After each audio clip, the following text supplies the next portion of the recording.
All one's neighbors are in the grip of some uncontrolled and uncontrollable fear. In lunatic asylums, it is a well-known fact that patients are far more dangerous when suffering from fear than when moved by rage or hatred. According to the psychologist Carl Jung, the greatest threat to civilization lies not with the forces of nature, nor with any physical disease, but with our inability to deal with the forces of our own psyche.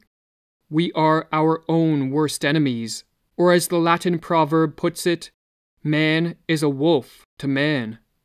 In Civilization in Transition, Jung states that this proverb is a sad yet eternal truism, and our wolf-like tendencies come most prominently into play at those times of history when mental illness becomes the norm rather than the exception in a society, a situation which Jung termed a psychic epidemic. Indeed, it is becoming ever more obvious, he writes, that it is not famine, not earthquakes, not microbes, not cancer, but man himself, who is man's greatest danger to man, for the simple reason that there is no adequate protection against psychic epidemics, which are infinitely more devastating than the worst of natural catastrophes. In this video, we are going to explore the most dangerous of all psychic epidemics, the mass psychosis. A mass psychosis is an epidemic of madness, and it occurs when a large portion of society loses touch with reality and descends into delusions. Such a phenomenon is not a thing of fiction. Two examples of mass psychoses are the American and European witch hunts of the 16th and 17th centuries, and the rise of totalitarianism in the 20th century. During the witch hunts, thousands of individuals, mostly women, were killed not for any crimes they committed, but because they became the scapegoats of societies gone mad. In some Swiss villages, writes Francis Hill, there were scarcely any women left alive after the frenzy had finally burned itself out. The totalitarian experiments of the 20th century are a more recent and a more deadly example of a mass psychosis. In countries such as the Soviet Union, Nazi Germany, North Korea, China, and Cambodia, it was a collective detachment from reality and a descent into delusions and paranoia that permitted the rise of the all-powerful totalitarian governments that destroyed the lives of hundreds of millions. The totalitarian systems of the 20th century represent a kind of collective psychosis, writes the medical doctor Just Mirlu. Whether gradually or suddenly, reason and common human decency are no longer possible in such a system. There is only a pervasive atmosphere of terror and a projection of the enemy, imagined to be in our midst. Thus society turns on itself, urged on by the ruling authorities. When a mass psychosis occurs, the results are devastating. Jung studied this phenomenon thoroughly and wrote that the individuals who make up the infected society become morally and spiritually inferior. They sink unconsciously to an inferior intellectual level. They become more unreasonable, irresponsible, emotional, erratic, and unreliable. And worst of all, crimes the individual alone could never stand are freely committed by the group smitten by madness. What makes matters worse is that those suffering from a mass psychosis are unaware of what is occurring.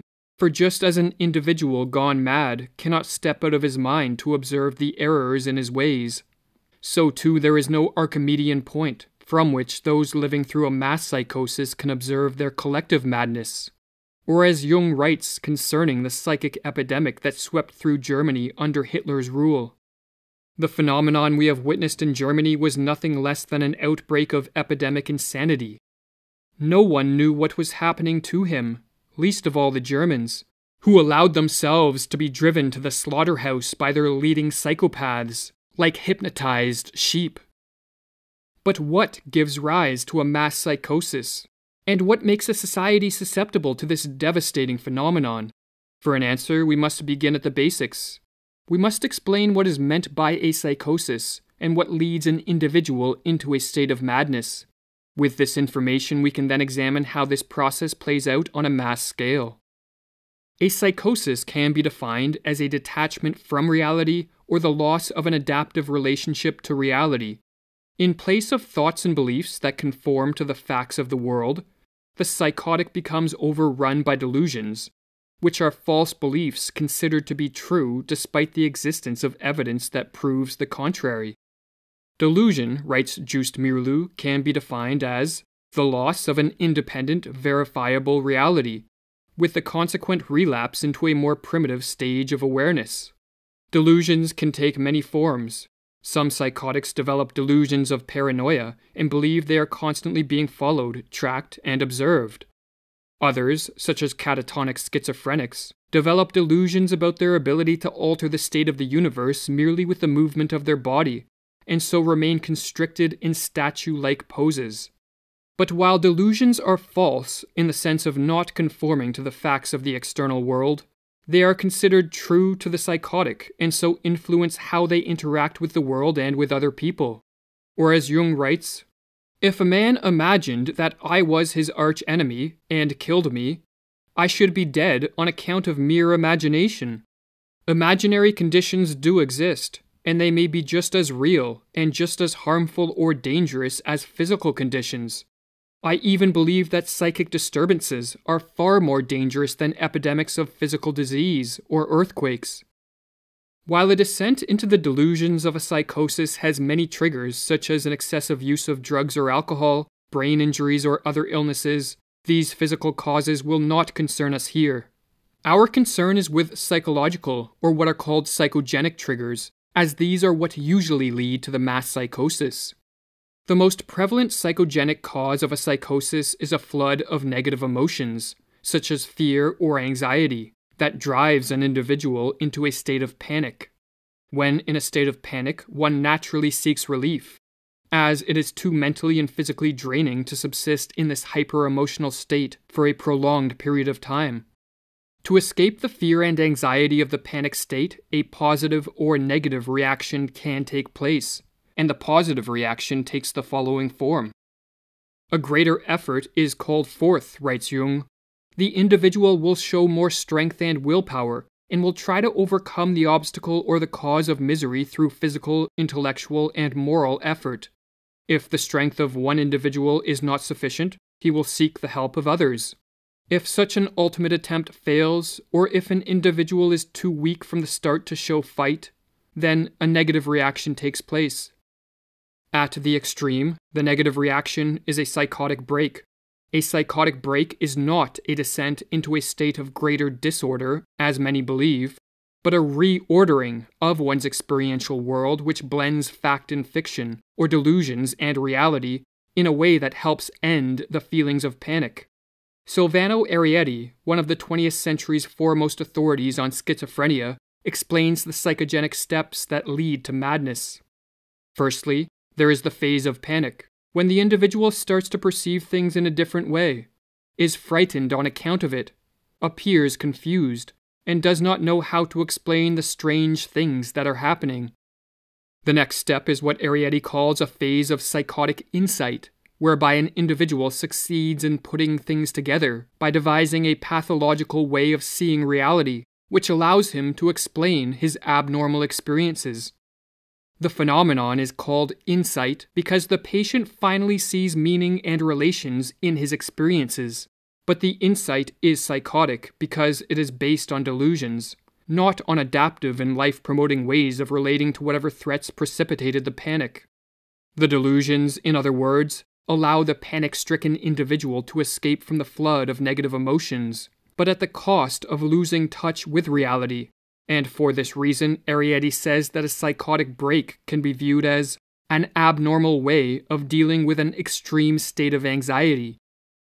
The American psychologist Alexander Lowen echoes this sentiment. Two factors are important in the dynamics of a psychotic break, he writes. One is an ego that is weak or insecure. The other factor is a flood of feeling that cannot be integrated by the ego.